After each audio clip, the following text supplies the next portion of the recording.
आज बनाएंगे हम बहुत ही मज़ेदार और हमारा रिवायती शीर खुरमा। हमारी ईद तो शीर खुरमों के बगैर पूरी ही नहीं होती। कितनी भी मीठे खा लें, जब तक शीर खुरमे के 1-2 चमचे नहीं खाएं लगता ही नहीं है कि ईद आई है। चलिए बनाते हैं बहुत ही मज़ेदार सा शीर खुरमा। बिस्मिल्लाहिर्रहमानिर्रहीम। सबसे पहले प्यार से मोहब्बत से हम सवैयों को बारीक तोड़ लेंगे, ताकि जब हमारा शीर खुरमा रेडी हो जाए और हम सर्व करें तो जब लोग इसको चमचे में लेके खाएं तो ये बड़ी छोटी हो के चमचे से लटके नहीं और परफेक्ट तरीके से चमचे में आ जाएं। ये तो थी सवैयों को तोड़ने की वजह। अब हम सवैयों को थोड़ा सा फ्राई करेंगे। तो मैंने लिया यहाँ पे थोड़ा सा घी। अब मैं उसमें ऐड कर रही हूँ सवैयों को। अब हल्की आंच पे प्यार से सवैयों को सेक लेंगे। सब काम हमेशा ही प्यार से करने चाहिए, लेकिन आज हम ज़्यादा प्यार से बना रहे हैं क्योंकि हम बना रहे हैं ये ख़ास लोगों के लिए। और ईद हो या दावत हो, ख़ास लोगों को ही हम इनवाइट करते हैं और प्यार से बनाने से शीर खुरमे का मज़ा डबल हो जाता है। अब हमें चाहिए खजूर या छुआरे, जो भी आपके पास है आप वो लीजिए, और अगर नहीं पसंद तो नहीं लीजिए क्योंकि अक्सर लोगों को इसका टेस्ट नहीं पसंद होता। साथ में मैं ले रही हूँ यहाँ पे नट्स। इसमें आपको जो पसंद है आप ऐड करिए, किशमिश, बादाम, पिस्ता, काजू, जो आपके पास है अपने आप इसमें ऐड कर लीजिए। अब हम इन नट्स को भी थोड़े से घी में सेकेंगे, तो थोड़ा सा घी ऐड करेंगे फ्राई पैन में और दोबारा से हम ये नट्स सेक लेंगे, लेकिन बहुत प्यार से।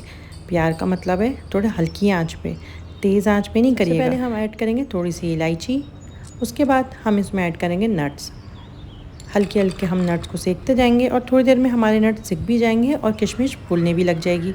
इसका मतलब हमारे नट्स सिक गए। मेरी अम्मी हमेशा कहती हैं कि आप कोई भी काम करें, चाहे वो किचन का हो या और कोई काम, मोहब्बत से करें, सिला अल्लाह देगा आपको। और ईद, बकरा ईद या दावत में कुछ भी बनाएं तो बहुत ही दिल से बनाया करें ताकि अल्लाह ताला कबूल करे।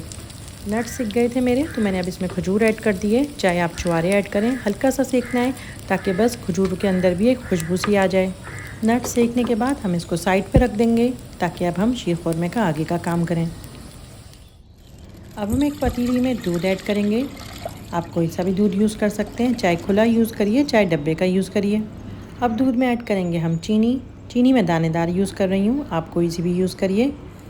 चीनी ऐड करके हम इसमें ऐड करेंगे थोड़े से इलायची के दाने। अब हमें इसको चूल्हे पे पकाना है। चमचा चलाते रहेंगे, कहीं ऐसा ना हो चीनी की वजह से दूध नीचे से जल जाए या पतीली जल जाए। चमचा चलाते रहेंगे, दूध को उबाल आ जाएगा। जब दूध को उबाल आ जाएगा तो हम इसमें ऐड करेंगे अपनी सवैयाँ जो हमने फ्राई करके रखी हुई थी। सवैयाँ ऐड करते हुए थोड़ा ध्यान रखिएगा क्योंकि एकदम से दूध में उबाल सा आता है दोबारा से। सवैयाँ ऐड करने के बाद मैंने इसमें नट्स ऐड कर दिए हैं जो मैंने फ्राई करके रखे हुए थे। अब मैं इसको मिक्स करूँगी और पका लूँगी। शीर खुरमा गाढ़ा नहीं होता है बहुत ज़्यादा, और वैसे भी जब ये ठंडा होगा तो दोबारा से और गाढ़ा होगा, इसीलिए हम इसको ज़्यादा नहीं पकाएंगे, थोड़ा सा पकाएंगे और सवैयों की वजह से ये थोड़ा सा गाढ़ा हो जाएगा। देखें ये बिल्कुल परफेक्ट हो गया है अभी। अब मैं इसको उतार लूँगी क्योंकि ये थोड़ी देर बाद जब ठंडा होगा तो और गाढ़ा होगा, और शीर खुरमा हमेशा पतला ही होता है। अब आप इसको ठंडा सर्व करिए या गरम सर्व करिए। गरम सर्व करेंगे तो थोड़ा अभी पतला है ये, और अगर ठंडा करेंगे तो ये गाढ़ा हो जाएगा। इसके ऊपर दोबारा से नट्स डालिए, चांदी का वर्क लगाइए या कुछ भी इसके ऊपर आप डेकोरेट करिए, सर्व करिए, इंजॉय करिए और मुझे दुआओं में ज़रूर याद रखिएगा। अपना बहुत सारा ख्याल रखिएगा।